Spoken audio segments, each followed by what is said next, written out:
Today we're talking about adjournments in a criminal case. How do you go about requesting for one?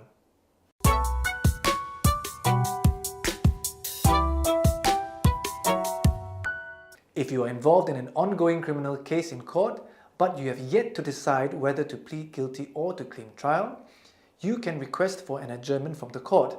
You could ask for an adjournment if you need time to consult a lawyer or to even locate a lawyer whom you could get advice or information from. You could also ask for an adjournment if you or your lawyer require time to obtain documents from the investigators or the prosecution.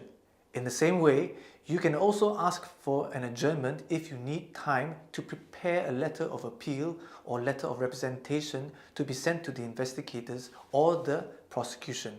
If, however, you have already decided to plead guilty or you have already been convicted of the offence, you can also ask for an adjournment if you need time to prepare your mitigation plea.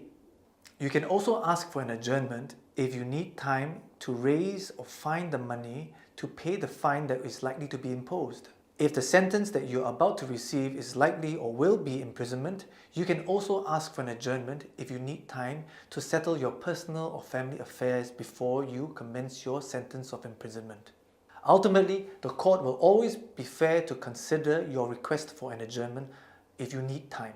What you have to do is to give good reasons why and to provide evidence or proof of why you need the time. If you are unable to attend court because you are unwell, then what you have to do is to obtain a medical certificate or MC from a doctor which specifically states that you are unfit or unwell to attend court.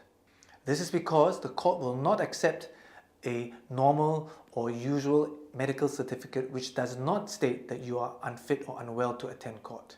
This also means that if you are unable to attend court and have not already requested and obtained permission for an adjournment, then a warrant of arrest will be issued if you absent yourself from court. So there you have it, some basic information about adjournments and how to go about requesting for one. Thanks for watching. See you again soon. Bye-bye.